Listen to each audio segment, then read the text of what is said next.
হঠাৎ ঝড় আর শিলাবৃষ্টিতে ব্যাপক ক্ষয়ক্ষতি হয়েছে ফসলের। গোপালগঞ্জ আর যশোরে হেলে পড়েছে কয়েক হাজার হেক্টর জমির ধান, ভেঙে গেছে পাটের গাছ। এতে বিপাকে পড়েছেন কৃষকরা। পরিস্থিতি সামাল দিতে চাইলেন সরকারি সহায়তা।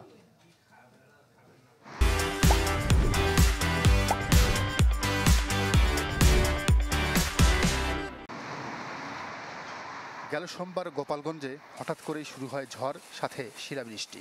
এতে ব্যাপক ক্ষয়ক্ষতির মুখে পড়ে ফসলের ক্ষেত। কৃষকরা বলছেন, জেলার মকসুদপুর উপজেলায় ঝড় বৃষ্টির প্রভাবে হেলে পড়েছে কয়েকশো হেক্টর জমির ধান।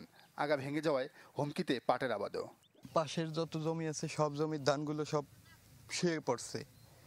অনেক বৃষ্টি হয়েছে, কাটা ধানের উপর দিয়ে পানি উঠে গেছে। প্রচুর ধান মাঠে রয়েছে, এখন সবই শেষ, আর কোনো ধান তাতে নেই। তাহলে কাটার লাইনও নেই। এদিকে মাত্র আধা ঘন্টার বৃষ্টিতে লন্ডভন্ড হয়ে গেছে যশোরের ধানের মাঠ। কৃষকরা জানান, ভালো ফলনের আশায় দোকান থেকে সার, বীজ আর বালাইনাশক বাকিতে এনে এখন ঋণের বোঝা টানতে হবে তাদের। এখন এই টাকা কিভাবে তুলবো? প্রত্যেকটা জমিতে কমপক্ষে 50,000 টাকা করে লস হয়েছে।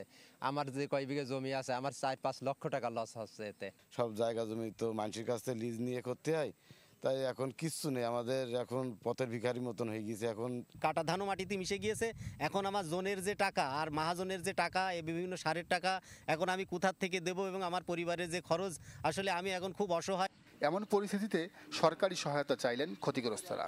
সারের দোকান বাকি এবং কীটনাশকের দোকান বাকি। এমনকি সবচেয়ে বড় ব্যাপার হলো, সাতক্ষীরা এবং উত্তরবঙ্গ থেকে বেশ কিছুজন পরিযায়ী শ্রমিক যারা দিন মজুরির কাজ করতেন এখানে এসেছেন। গতকাল আমাদের গ্রামেতে একটা জটিলতা হয়েছে যে তারা খাবার খাবে কোথায়, সেই ব্যাপারটাও হয়নি। কারণ 2 বিঘা বইতে অন্তত 4 মণ ধানও হবে না। এই শিলা বৃষ্টির কারণে এরাও ক্ষতিগ্রস্ত হয়ে গেছে। মাড়াই ধান ভিজে গেছে, তারপরে ধান কিছু ঝরে গেছে, জমিতে ধান শুয়ে পড়েছে। ক্ষয়ক্ষতি এড়াতে কৃষকদের পরামর্শ দেওয়ার পাশাপাশি নানা পদক্ষেপের কথা জানিয়েছে কৃষি সম্প্রসারণ অধিদপ্তর। আমরা আশা করছি যে হেলে পড়া এই ধানের কোনো ক্ষতি হবে না, যদি না পরবর্তীতে এই জমিতে পানিতে ডুবে না যায়, অথবা পরবর্তীতে কোনো শিলাবৃষ্টি না। চূড়ান্ত ক্ষতি নিরূপণ করে আমাদের রিপোর্ট প্রেরণ করব। যদি এ বিষয়ে সরকার কোনো সিদ্ধান্ত নেয়, তাহলে আমরা সেটি প্রণোদনা হতে পারে, অথবা কৃষকদের কোনো সাবসিডি আকারে দিলে সেটা আমরা পরবর্তীতে কৃষকদের সহায়তা করতে পারি। কৃষি সম্প্রসারণ অধিদপ্তরের তথ্য মতে যশোরে ধানের ক্ষয়ক্ষতির পরিমাণ 7,000 হেক্টর। অন্যদিকে গোপালগঞ্জে ধানের হিসাব না পাওয়া গেলেও পাটের 25% জমি ক্ষতিগ্রস্ত হয়েছে। নাজমুল হুদা সুমন, চ্যানেল 24।